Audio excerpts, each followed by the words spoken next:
کی محبت بیٹھے، عظمت بیٹھے، ولی کی عظمت بیٹھے، لہذا مر جاؤ مگر ولی کی اور نبی کی عظمت دل سے نکلنے نہ دو۔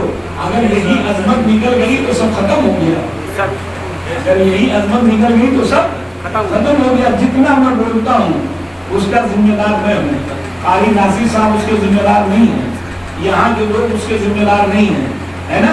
جو میں بول رہا ہوں میں اس کا ذمہ دار ہوں۔ آپ میرا نمبر نوٹ کر لیں جہاں تک آواز جا رہی ہے، 94 55 44 33 59۔ سمجھنا؟ آپ موبائل سے بات کیجئے یا آپ آ جائیے بات کیجئے، میں کتاب دکھا دوں کتنے جرم اہل حدیث نے کیے ہیں، کتنا اسلام کو نقصان پہنچایا ہے، کتنا وہابیوں نے اسلام کی جڑیں کھودی ہیں۔ علامہ شوق امرسری تاریخ مورخ اسلام ہیں، دیوبندی ہیں، وہ کہتے ہیں وہابیوں نے مکے میں مدینے میں اتنا ننگ ناچ ناچا ہے کہ صحابہ کی قبریں کھود ڈالی، فاطمہ زہرا کی قبریں کھود ڈالی، حضرت عثمان غنی کی قبریں کھود ڈالی، امام حسن کی قبر کھود ڈالی، عثمان غنی کی قبر کھود ڈالی۔ بولو مسلمانوں، حضرت غریب نواز کے گنبد کو، گنبد پر اگر کوئی ڈھیلا مار دے تو کوئی سنی پسند کرے گا؟ جلدی بولو، کوئی پسند کرے گا؟ مار ڈالے گا اس کو۔ لیکن ان وہابیوں نے، ان اہل حدیث نے، ان سلفیوں نے امام حسین کی، امام حسن کی قبر کھود ڈالی، عثمان غنی کی قبر کھود ڈالی، فاطمہ زہرا کی قبر کھود ڈالی، حضرت عائشہ کی قبر کھود ڈالی۔ ابھی 8 سال پہلے حضرت سرکار دو عالم کے قبر کو گرانے کی منصوبہ بنایا تھا۔ سمجھ گئے آپ کیا سمجھتے ہیں ان سے؟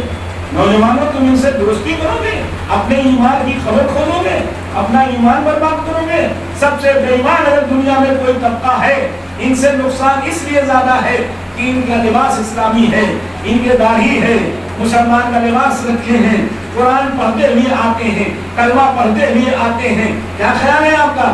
لیکن پنڈت سے کوئی نقصان والا نہیں، کہ ہے کوئی نقصان نہیں؟ جلدی بولو، ایمانی نقصان کوئی ہے؟ نہیں ہے۔ آپ ذرا غور کیجیے، سلیمان علیہ السلام کے زمانے میں ایک مسئلہ مقدمہ آیا سلیمان علیہ السلام کے سامنے۔ ایک چڑیا آئی، کہا حضور انہوں نے میرے شوہر کا قتل کر دیا ہے، میرے شوہر کا قتل کر دیا ہے سرکار۔ تو حضرت سلیمان علیہ السلام نے طلب کر لیا شکاری کو، کہا کیوں تم نے اس کے شوہر کا قتل کیوں کیا؟ کہا سرکار میرا تو کام ہی ہے شکار کرنا، میرا تو کام ہی شکار کر کے کھا لینا چڑیا کو، اور اس میں کیا ہوتی جواز ہے؟ تو حضرت ان کو اڑ جانا چاہیے، بھاگ جانا چاہیے۔ تو سلیمان علیہ السلام نے کہا کیوں تم بھاگی کیوں نہیں، تم اڑ کے گئی کیوں نہیں، کیا بات ہے، کیوں ایسا ہوا؟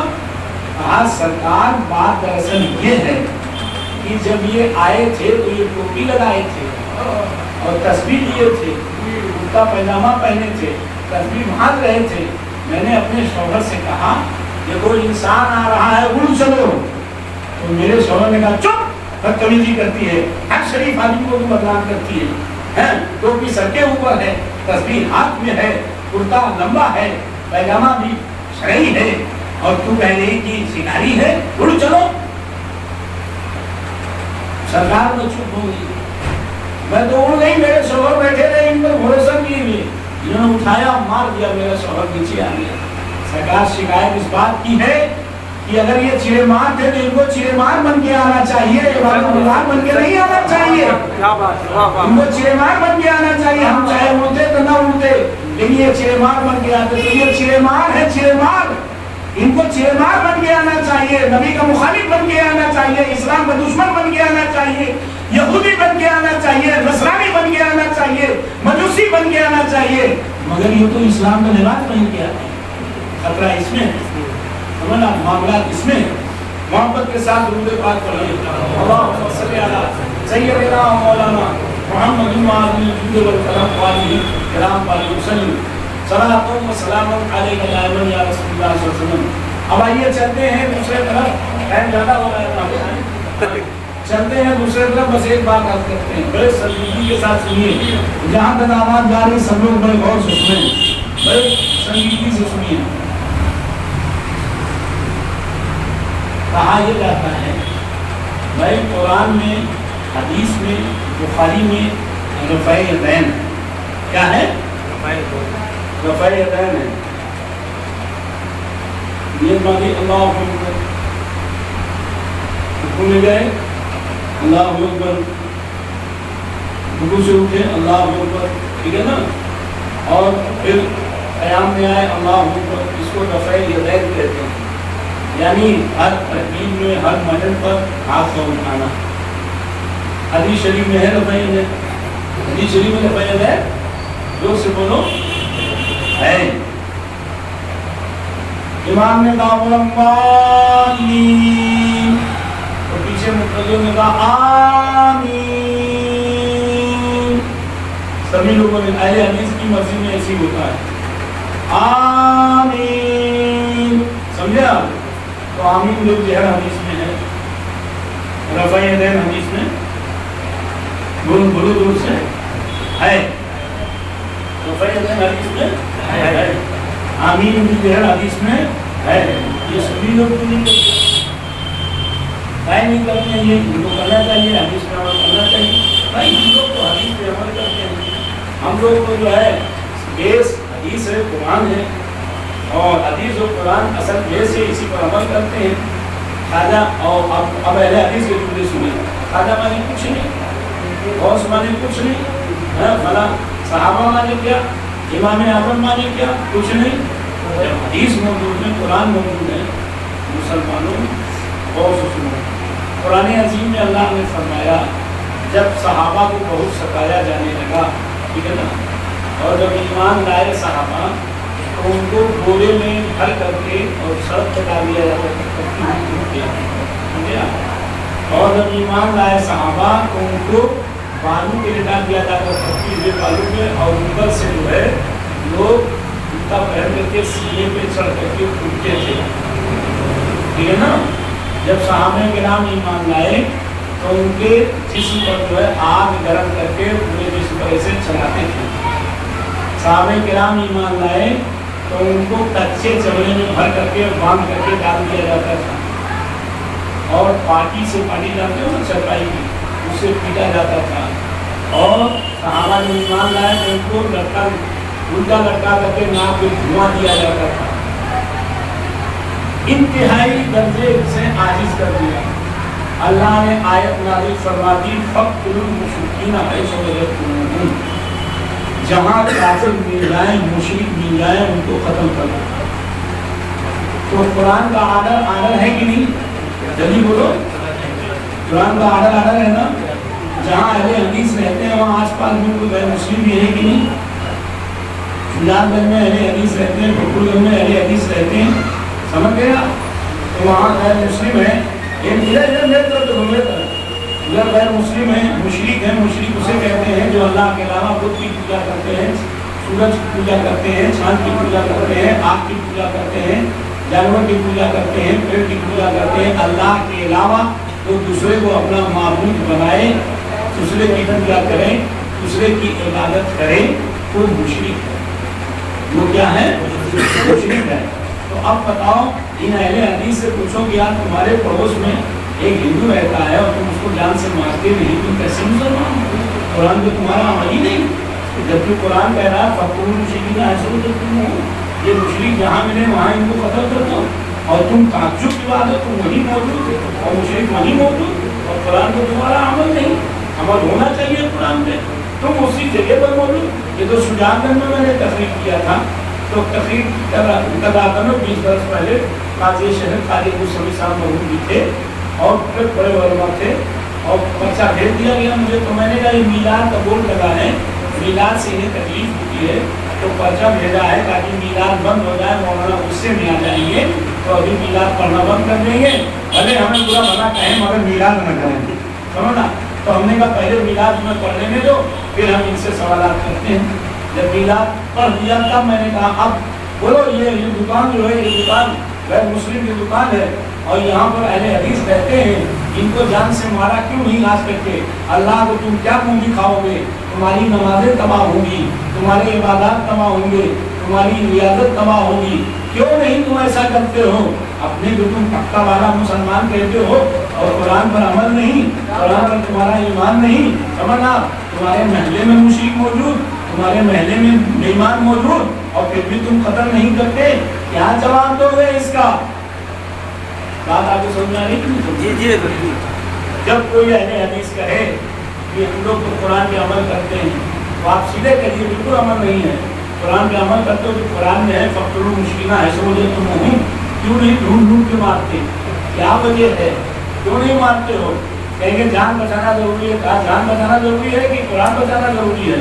قرآن میں جب اللہ نے حکم لیا ہے تو اس پر عمل ضروری ہے، قرآن پر عمل کرو، کیوں نہیں عمل کرتے؟ ڈھڈورا پیٹتے ہو کہ میں مسلمان ہوں، میں مسلمان ہوں، عمل کیوں نہیں کرتے قرآن پر؟ چلو سنی تو بالکل گندا ہے، تم تو اچھے والے مسلمان ہو، کہیں نہیں کانپور کے کافروں کو مارتے، مشرکوں کو کیوں نہیں مارتے؟ تم جی رہے ہو کانپور میں، کھا رہے ہو کانپور میں، اور تمہارا عمل قرآن پہ نہیں۔ اے مسلمانوں بڑے غور سے سنو، قرآن عظیم میں اللہ نے فرمایا فقتلوا المشرکین حیث وجدتموہم، ایک دور ایسا بھی آیا، ایک دور ایسا بھی آیا کہ قرآن عظیم میں اللہ نے فرمایا قل یا ایھا الکافرون، اے میرے محبوب فرما دیجئے اے کافرو لا اعبد ما تعبدون، میں اس کی عبادت نہیں کر سکتا جس کی تم کرتے ہو، ولا انتم عابدون ما اعبد، اور نہ تم اس کی عبادت کرتے ہو کر سکتے ہو جس کی میں کرتا ہوں، ولا انتم عابدون ما اعبد ولا انا عابد ما عبدتم، اور نہ اس کی میں کبھی عبادت کروں گا جس کی تم کرتے ہو، اور نہ تم اس کی عبادت کرتے ہو جس کی میں کرتا ہوں۔ تو فیصلہ ہو گیا کہ تمہارا دین تمہارے لیے، ہمارا دین ہمارے لیے، نہ تم ہمیں چھیڑو نہ ہم تمہیں چھیڑیں، تم اپنی جگہ رہو میں اپنی جگہ رہوں۔ اس آیت کے حکم نے فقتلوا المشرکین حیث وجدتموہم کے حکم کو منسوخ کر دیا، سمجھ گئے آپ نے، کینسل کر دیا۔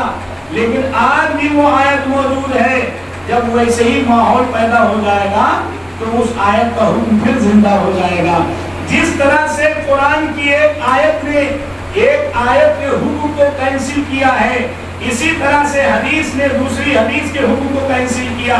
جب تک میرے نبی نے رفع یدین کیا تب تک ہم نے رفع یدین کیا، جب میرے نبی نے رفع یدین چھوڑ دیا تو ہم نے بھی چھوڑ دیا، سمجھنا۔ جب تک میرے نبی نے آمین زور سے کہا تب تک میں نے زور سے کہا، اور جب میرے نبی نے آمین زور سے کہنا چھوڑ دیا تو ہم نے بھی چھوڑ دیا۔ حضرت عبداللہ ابن مسعود رضی اللہ تعالیٰ عنہ بہت بڑے مفسر ہیں جن کو سرکار نے پڑھایا ہے۔ عبداللہ ابن مسعود فرماتے ہیں فعل رسول اللہ صلی اللہ علیہ وسلم فعلنا فترک رسول اللہ صلی اللہ علیہ وسلم فترکنا، جو میرے نبی نے کیا وہ ہم نے بھی کیا، جو میرے نبی نے چھوڑ دیا اس کو ہم نے بھی چھوڑ دیا، اس کو ہم نے بھی چھوڑ دیا، سمجھ گئے آپ؟ اور آگے دیکھیے اللہ کے رسول صلی اللہ علیہ وسلم کے متعلق قرآن عظیم نے ارشاد فرمایا ما آتاکم الرسول فخذوہ ما نہاکم عنہ فانتہوا، جو میرے مصطفیٰ تمہیں دے دے اسے لے لو اور جس سے منع کر دے اس سے رک جاؤ۔ اللہ تعالیٰ نے ترتیب دے دیا پوری بات کہ جو میرے نبی تمہیں دے اسے لے لو، جو میرے نبی تمہیں دے اسے لے لو۔ پروردگار کیوں اسے لے لوں؟ تو اللہ قدرت جواب دے گی اس لیے کہ قرآن کا رازدار میں نے اپنے نبی کو بنایا ہے، اپنے فرمان کا رازدار نبی کو بنایا ہے۔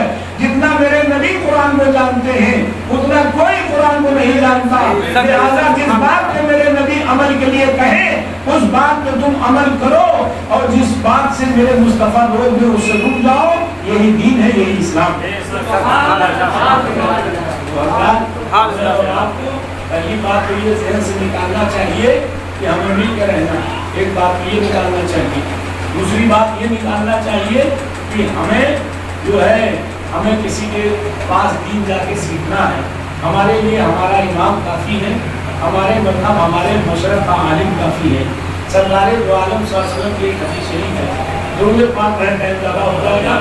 اللہم صلی علی سیدنا و مولانا محمد وعلی آل سیدنا مولانا محمد و آلہ کرام والی وسلم۔ مل کے رہنے کا مطلب کیا ہوا؟ اللہ کے رسول فرماتے ہیں کل مومن اخوہ، ہر مومن آپس میں بھائی ہے، ہر مومن آپس میں بھائی، ہر مومن آپس میں بھائی۔ اگر آپ پسند کریں تو ایک حدیث شریف بیان کروں اور اس حدیث شریف سے پورا ایمان کلیئر ہو جائے، سمجھ رہے ہیں؟ سنیں گے؟ مسلم شریف کی حدیث ہے، سرکار دو عالم صلی اللہ علیہ وسلم بیٹھے ہوئے تھے، حضرت عمر فاروق اعظم بھی تھے اور صحابہ بھی تھے۔ عمر فاروق اعظم سے یہ حدیث نکل کر کے آئی ہے، عمر فاروق اعظم فرماتے ہیں کہ ہم لوگ موجود تھے، ایک شخص آئے جن کے بال بہت کالے تھے اور جن کا کپڑا بہت سفید تھا، اور آ کر کے سرکار کی بارگاہ میں ایسے بیٹھ گئے جیسے نماز میں بیٹھا ہے، ایسے بیٹھ گئے جیسے نماز میں، زور سے بولو۔ عمر فاروق اعظم فرماتے ہیں ایک شخص آئے جن کے بال بہت کالے تھے، کپڑا بہت سفید تھا، اور آ کر کے سرکار کی بارگاہ میں بیٹھ گئے، ایسے بیٹھے جیسے نماز میں بیٹھا جاتا ہے، اپنے گھٹنے کو سرکار کے گھٹنے سے ملا دیا اور اپنے ہاتھ کو اپنے ران پر ادب کے ساتھ رکھا۔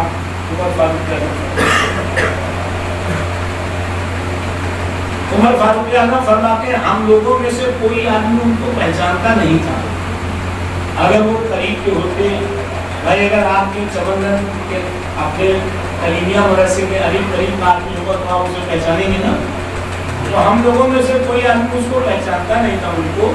اس سے یہ معلوم ہوتا ہے کہ بہت دور سے آئے ہیں، کہیں سے مسافر ہیں، سفر کر کے آئے ہیں، لیکن اگر سفر کر کے آئے ہوتے تو ان کے بال الجھے ہوتے، کپڑے دھلے ہوتے، بال پہ گرد و غبار ہوتے، چہرے پہ تھکن کے آثار ہوتے، لیکن چہرے پہ تھکن کے آثار بھی نہیں تھے، بال الجھے بھی نہیں تھے، گرد و غبار بھی نہیں تھے، معلوم ہوتا تھا ابھی کمرے کے اندر سے کپڑا بدل کر کے آ چکے ہیں۔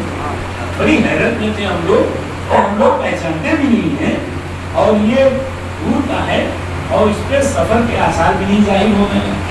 آ کر کے بیٹھ گئے، انہوں نے سوال کیا اخبرنی عن الایمان یا محمد صلی اللہ علیہ وسلم، اے محمد صلی اللہ علیہ وسلم ہمیں ایمان کے بارے میں بتائیے، ایمان کیا چیز ہے؟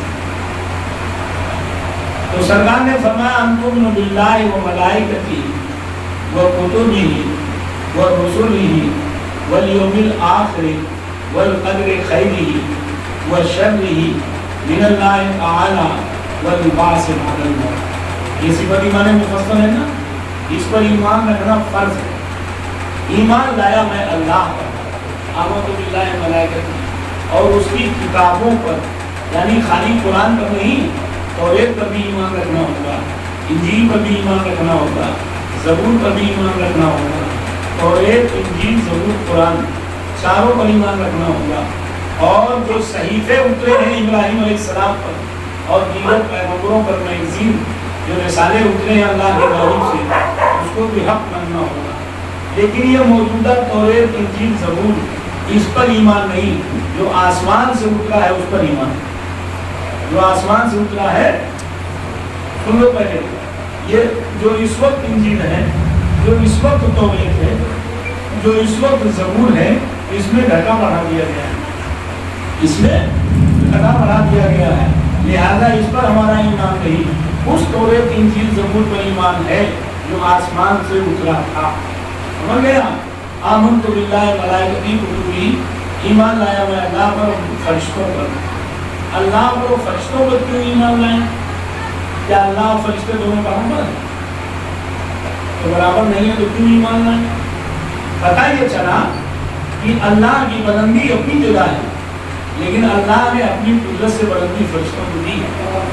یہ ایمان رکھنا پڑے گا کہ اللہ نے طاقت فرشتوں کو دی ہے، مارنے کی طاقت دی ہے، روزی پہنچانے کی طاقت دی ہے، روح پھونکنے کی طاقت دی ہے، روح نکالنے کی طاقت دی ہے، اور اہل حدیث کہتا ہے اللہ کے علاوہ کسی کو طاقت نہیں۔ ان سے پوچھو تمہاری کو کون نکالتا ہے؟ سمجھ گئے؟ آگے دیکھیے، اللہ آمنت باللہ وملائکتہ کتبہ ورسلہ، اور اس کے رسولوں پر میں ایمان لایا۔ آمنت باللہ وملائکتہ کتبہ ورسلہ والیوم الآخر، اور آخرت کے دن پر میں ایمان لایا، آخرت کے دن پر ایمان لایا، آخرت کے ساری نشانیوں پر ایمان لایا۔ ان نشانیوں پر جانور نکلے گا، اس کے ہاتھ میں، ایک ہاتھ میں چھڑی ہوگی، ایک ہاتھ میں جو ہے موسیٰ علیہ السلام کی چھڑی ہوگی، ایک ہاتھ میں سلیمان علیہ السلام کی انگوٹھی ہوگی۔ بےایمان کے ماتھے پر انگوٹھی سے تھپا لگا دے گا اور مومن کے ماتھے پر چھڑی سے چمکدار نشان لگائے گا، اور وہ جانور ہوگا، اس کا نام دابۃ الارض ہوگا۔ جن بچوں نے انوار شریعت پڑھا ہوگا یا قانون شریعت پڑھا ہوگا، چھوٹی کتاب ہے، یا سچی نماز پڑھی ہوگی، اس میں یہ سب دیا ہے، سمجھنا کہ وہ جانور ہوگا، دابۃ الارض اس کا نام ہوگا، اور وہ پوری دنیا میں گشت کرے گا۔ یہ مسلمانوں یہ بتاؤ، اہل حدیث نبی کے لیے تو علم غیب مانگتے نہیں، اور وہ جانور کیسے پتہ لگائے گا کہ یہ مومن ہے؟ اس کو کیسے پتہ چلے گا کہ یہ مومن ہے؟ جو تھپا لگا، جو چمکدار نشان لگا دے گا، اس کو کیسے پتہ چلے گا یہ کافر ہے؟ جو جناب علی ایک تھپا داغ لگا دے گا، جس پر داغ لگا دے گا وہ کبھی مومن نہ ہوگا، جس پر چمکدار نشان لگا دے گا کبھی کافر نہ ہوگا۔ پتہ یہ چلا جب ایک جانور کو اللہ نے اتنا علم دے دیا کہ وہ جان لے کہ اس کے اندر ایمان ہے کہ نہیں، اس کے اندر کفر ہے، اس کے اندر ایمان ہے، تو بتاؤ اللہ نے ولیوں کو کتنا علم دیا ہوگا۔ اہل حدیث کہتا ہے کہ اگر نبی کے بارے میں علم غیب مانو گے تو کافر ہو جاؤ گے، سمجھنا؟ میں نے کہا نا کہ یہ اتنے بدتر لوگ ہوتے ہیں، یہ جماعت یہودیوں نے بنائی ہے مسلمانوں کو لڑانے کے لیے، مسلمانوں میں جھگڑا پیدا کرنے کے لیے۔ وہابی، اہل حدیث، شیعہ، تبلیغی، بہائی، احراری، نیچری، چگلاروی، مشبہہ، یہ سب یہودیوں نے فرقے بنائے ہیں مسلمانوں کو آپس میں لڑانے کے لیے۔ لہذا اے مسلمانوں، تم اپنے بزرگوں کے طریقے کار پر رہو، تم اپنے ولیوں کے طریقے کار پر رہو، تم اپنے آقایان نعمت کے طریقے کار پر رہو۔ تمہیں اللہ نے کلمہ نہیں پڑھایا ہے، تمہیں غریب نواز نے کلمہ پڑھایا ہے۔ غریب نواز اگر ہندوستان میں نہ آئے ہوتے تو ہم لوگ بھی گھنٹہ ہلا رہے ہوتے، ہم لوگ بھی پوجا کر رہے ہوتے۔ یہ ظالم بے ایمان جو سارے ولیوں کی توہین کرتے ہیں، یہ بھی کہیں گھنٹہ ہلا رہے ہوتے۔ لیکن یہ غریب نواز کا کرم ہے کہ سیدنا غریب نواز نے ہم لوگوں کو، ہمارے باپ دادا کو مسلمان کیا، اور اللہ رب العزت کا اور اس کے محبوب کا قرب عطا فرما دیا۔ درود پاک پر یہ جی لگا دیا۔ سید سالار مسعود غازی سرکار غریب نواز سے پہلے آئے ہیں ہندوستان میں، سمجھ گئے نا؟ 250 برس پہلے آئے ہیں ہندوستان میں سید سالار مسعود غازی بہرائچ والے۔ 17 سال 11 مہینہ 27 دن میں، 17 سال 11 مہینہ 27 دن میں، پورے 18 سال نہیں ہوئے تھے، 22 جنگیں کی ہیں غریب حضرت سید سالار مسعود غازی نے۔ کتنی جنگیں کی ہیں؟ 22 جنگیں کی ہیں، اور جس جنگ میں وہ شہید ہوئے ہیں اس میں 12 راجاؤں کی فوجیں تھیں، 12 راجاؤں کی فوجیں میں جو ہے ان پر حملہ کیا تھا، اور جو پہلی جنگ وہ جیتے ہیں دہلی میں، اس وقت سید سالار مسعود غازی کی عمر 10 سال کی تھی۔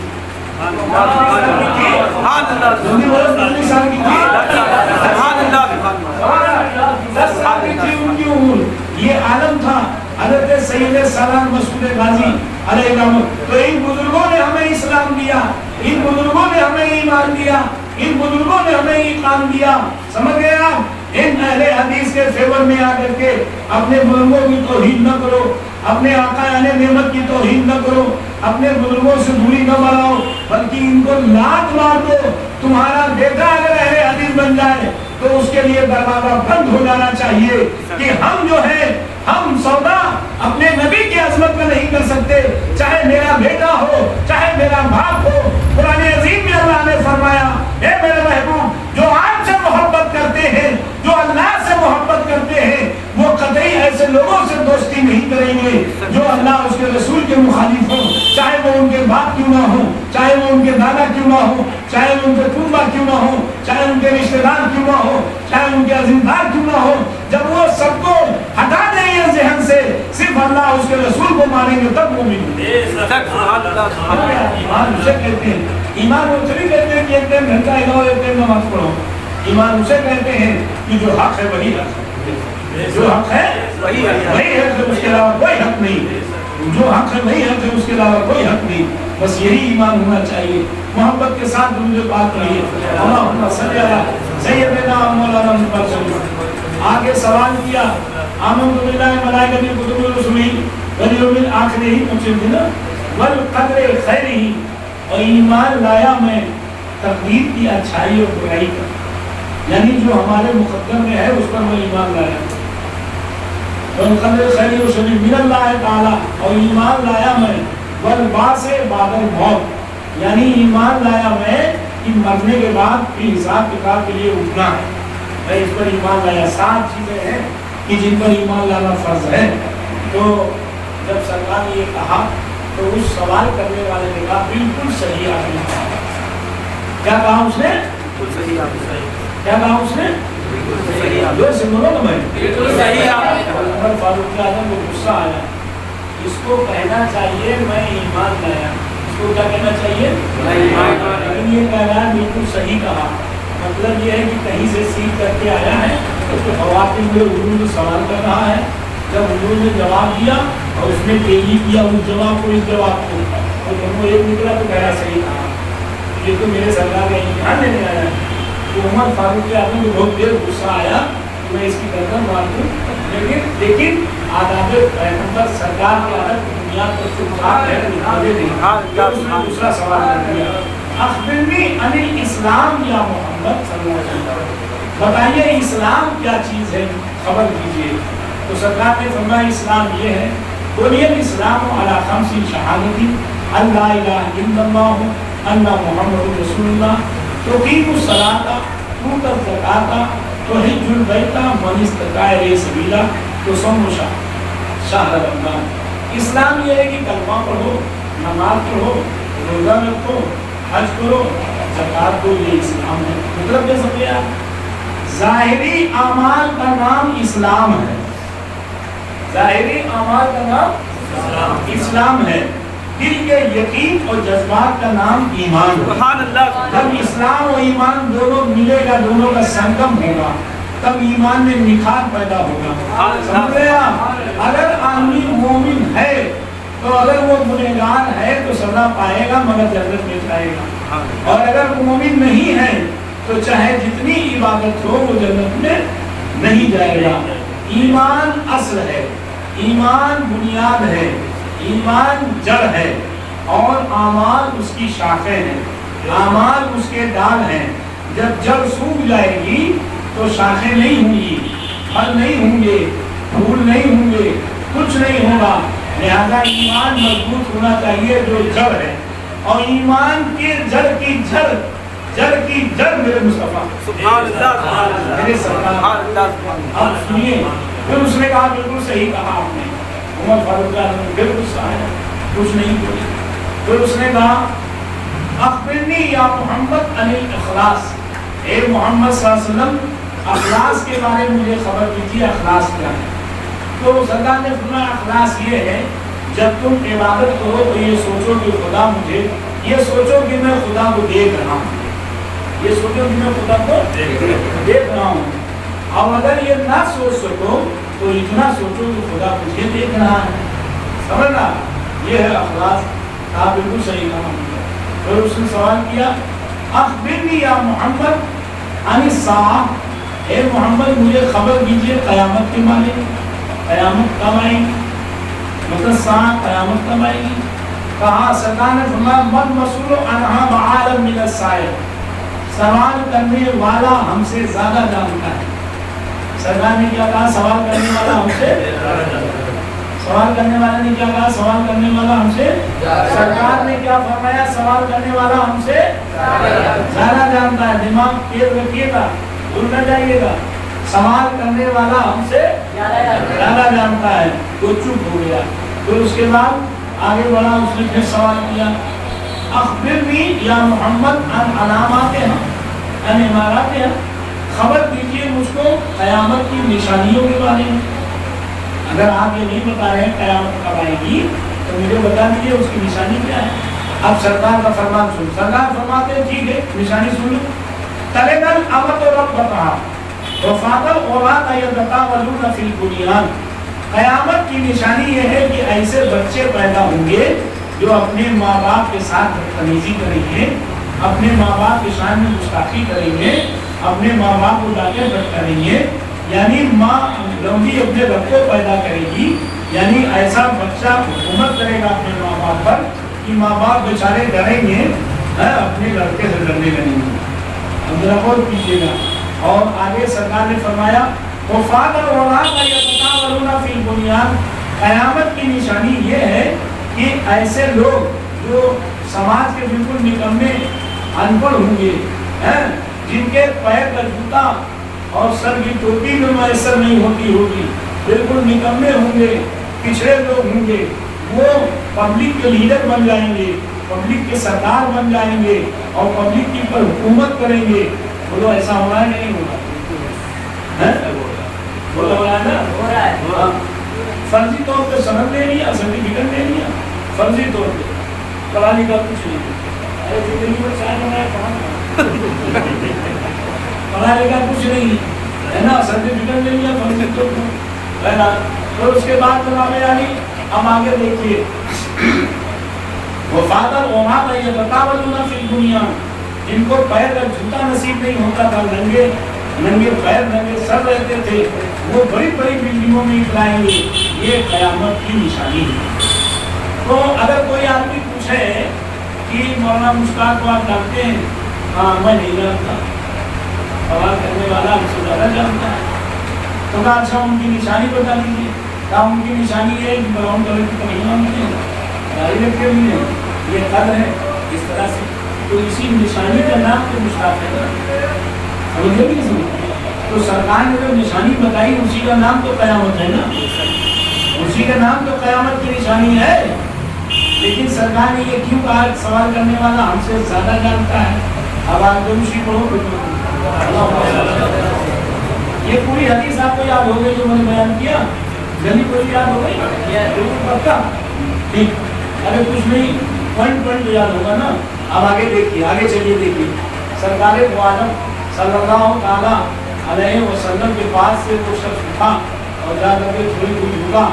سرکار نے فرمایا اے عمر جانتے ہو یہ کون ہے؟ کہا میں نہیں جانتا۔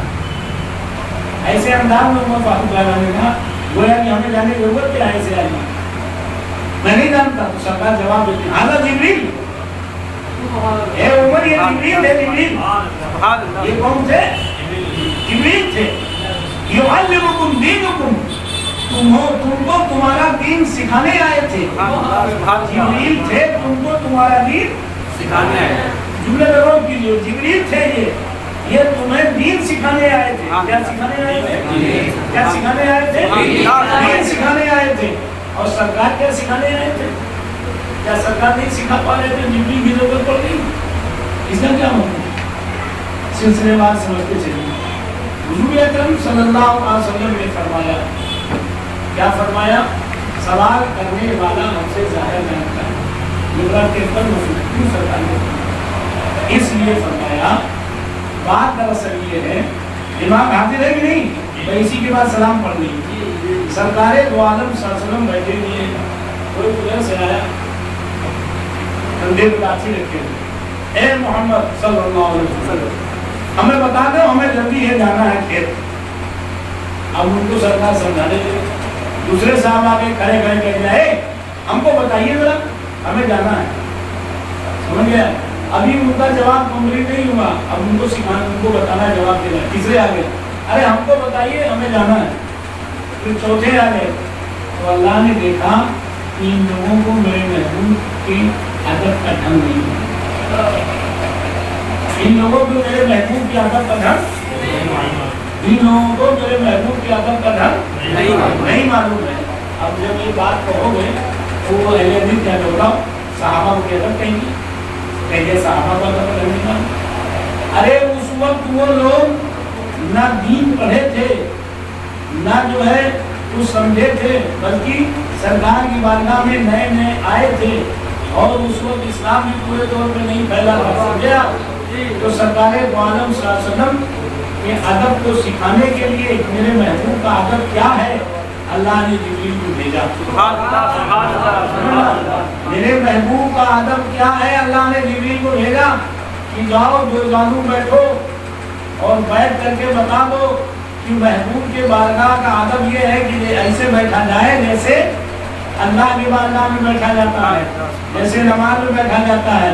اور یہ اتنے بڑے بے ایمان ہیں کہ ان کے سامنے اگر کھڑے ہو جاؤ سلام کے لیے، سمجھا، تو یہ پیٹھ کے پیچھے ہاتھ باندھ لیتے ہیں، پیٹھ کے پیچھے ہاتھ باندھ لیتے ہیں، اور نہیں تو ہاتھ چھوڑے رہیں گے. کہیں گے ایسے تو اللہ کی بارگاہ میں باندھا جاتا ہے تو شرک ہو جائے گا. یہ پڑھے لکھے نہیں ہوتے ہیں، بالکل ان پڑھ ہوتے ہیں، خالی قرآن عظیم کے ترجمے وہ رکھ لیتے ہیں. اور قرآن عظیم میں اللہ نے فرمایا یضل بہ کثیرا ویہدی بہ کثیرا، اسی قرآن سے لوگ گمراہ ہوتے ہیں، بے ایمان ہوتے ہیں. اسی قرآن کو پڑھ کے لوگ جہنمی ہو جاتے ہیں، اور اسی قرآن کو پڑھ کے لوگ ولی بن جاتے ہیں. سمجھ گئے آپ؟ پہلے بارے میں ہے، پہلے بارے میں تو سرکار دو عالم صلی اللہ علیہ وسلم کی بارگاہ میں آگے دو دانو بیٹھے، بیٹھ کے سوال کیا. اسی بیٹھنے کو، اسی ادب کو سرکار نے فرمایا یہ تمہیں دین سکھانے آئے تھے، یعنی تمہیں ادب سکھانے آئے تھے. پتہ یہ چلا نبی کے بارگاہ کے ادب کا نام دین ہے. نبی کے بارگاہ کے ادب کا نام کیا ہے؟ دین ہے. جو نبی کی بارگاہ کا بے ادب ہے وہ بے دین ہے، اور جو ادب والا ہے وہی دیندار ہے. اسی کو دین والا کہیں گے. سمجھ گئے آپ؟ اور بے ادبی کا نام بے دینی ہے، اور ادب کا نام دینداری ہے. حضرت سیدنا حسن بصری جو سرکار کے گود میں پلے ہیں، وہ فرماتے ہیں من لا ادب لہ لا دین لہ لا ایمان لہ لا علم لہ. جس کے پاس ادب نہیں ہے، اس کے پاس دین نہیں ہے، اس کے پاس ایمان نہیں ہے، اس کے پاس اسلام نہیں ہے، اور جس کے پاس ادب ہے اسی کے پاس سب کچھ ہے.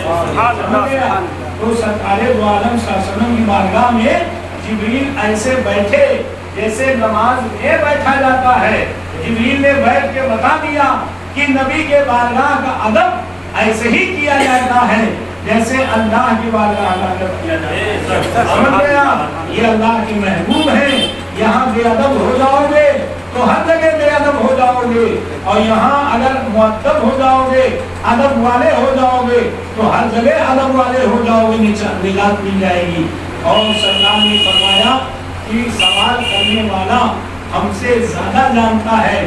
اللہ تعالیٰ نے جبریل کو سوال سکھا کے بھیجا تھا. اس نے بھیجا تھا جبریل کو، زور سے بولو، اللہ تعالیٰ نے سکھا کے جبریل کو سوال بھیجا تھا. اے جبریل جاؤ، جب تم یہ سوال کرو گے تو میرے محبوب یہ جواب دیں گے. جب تم یہ سوال کرو گے تو میرے محبوب یہ جواب دیں گے. جب تم یہ سوال کرو گے تو میرے محبوب یہ جواب دیں گے. جب تم یہ سوال کرو گے تو میرے محبوب یہ جواب دیں گے. تو جبریل جو کہتے تھے بالکل صحیح کہا آپ نے، یعنی یہی اللہ نے بھی بتا. سبحان اللہ سبحان اللہ. نعرہ تکبیر، نعرہ رسالت، مسلک اعلی حضرت، میدان فیض رضا، میدان فیض سنت، میدان مجاہد ملت، راضیہ شہر کانپور. غور سے سنیے آپ کہ اللہ کے رسول صلی اللہ علیہ وسلم کو اللہ تعالیٰ نے جبریل کو یہ سمجھا کے بھیجا تھا کہ یہ سوال کرو گے تو میرے محبوب یہ جواب دیں گے، یہ سوال کرو گے تو یہ جواب دیں گے. تو اللہ تعالیٰ نے جبریل کو قیامت کی تاریخ نہیں بتائی. سنا نہیں؟ قیامت آنے کی ہجری نہیں بتائی، قیامت آنے کا سن نہیں بتایا. تو حضور نے فرمایا من مسئول عنہا وعالم من السائل، جو سوال کرنے والا ہے وہ ہم سے زیادہ جانتا ہے. مثال کے طور پہ ہم کسی کو بھیجیں حافظ جی کے پاس کہ جاؤ پوچھ آؤ کہ ہاں جانے کا راستہ کدھر سے ہے، تو اس لڑکے سے یہ کہیں گے کہ سوال کرنے والا ہم سے زیادہ جانتا ہے. مطلب کیا ہے؟ ان کی نگاہ اس لڑکے پہ نہیں ہوگی، ان کی نگاہ مجھ پر ہوگی. مولانا تو روز جاتے رہتے ہیں، وہ ہم سے زیادہ جانتے ہیں ادھر کا راستہ کہاں ہے، جاؤ بتا دو. تو اسی طرح سے حضرت جبریل نے جب کہا کہ بتائیے قیامت کب آئے گی، تو حضور نے فرمایا سوال کرنے والا مجھ سے زیادہ جانتا ہے. اے جبریل جس نے تم کو بھیجا ہے، جس نے سوال سکھایا ہے وہ مجھ سے زیادہ جانتا ہے. تو میں کیوں بتاؤں؟ سبحان اللہ سبحان اللہ سبحان اللہ سبحان اللہ. بتایا